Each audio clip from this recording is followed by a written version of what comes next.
Ayan mga idol, meron tayong mas na Bluetooth speaker, ano? Ayan, oh. Okay, at tinignan natin. Wala siyang power, oh. Ayan, oh, pero nagcha-charge mga idol. Ayan, oh, may kulay red, oh. So pag ino natin, wala siyang on, no display. So chinek natin mga idol at ito yung nakita natin, oh. Ayan, oh. Napansin nyo, sunog mga idol, oh. Ayan. Ayan, oh, sunog, oh. Diba? Sunog yung ating power, power IC mga idol. 5 pins. Okay, try natin. Susolusyonan natin to kung kaya natin mga lodi. Okay, check natin, ha.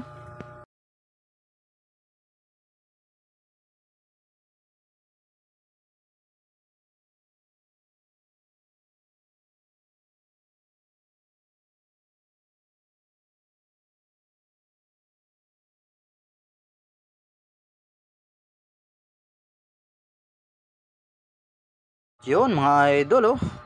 Meron ng power mga lodi, no? Ayan, at yung pinalitan natin, ito yung pinalitan natin mga idol, oh. IC, oh, yan, oh.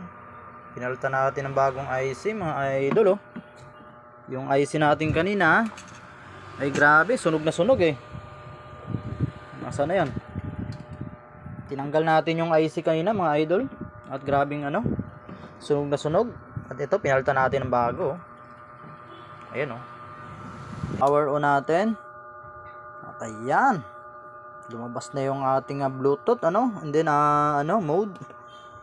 Aux, and then FM. Ayan. Ayan, oh, mga idol, oh.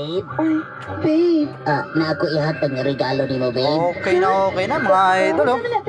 Atag ana sa kunon siya. Nagawa na natin yung ating Oo, tagay ko clue.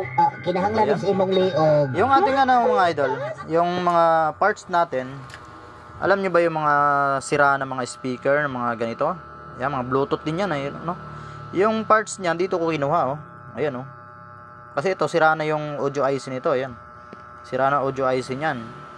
Ayan, tsaka ito yung pinaka main IC niya sira na, no? So may mga makukuha tayong mga parts dito mga idol.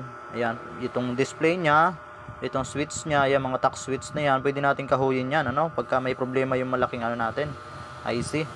Ito, mga sensor, USB port, mga ganun. So ito, kinuha ko yung IC niya, oh, ayan, oh. Nilipat natin dito mga idol, at ayun yun. Yung nakalagay dito, ayan, oh.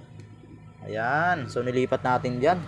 So tuwang-tuwa na yung customer natin ito mga idol, at buhay na yung speaker niya, oh. Ayan, oh. Okay mga idol, yun lang. At accomplishment tayo ngayon. Good na yung speaker natin. Okay.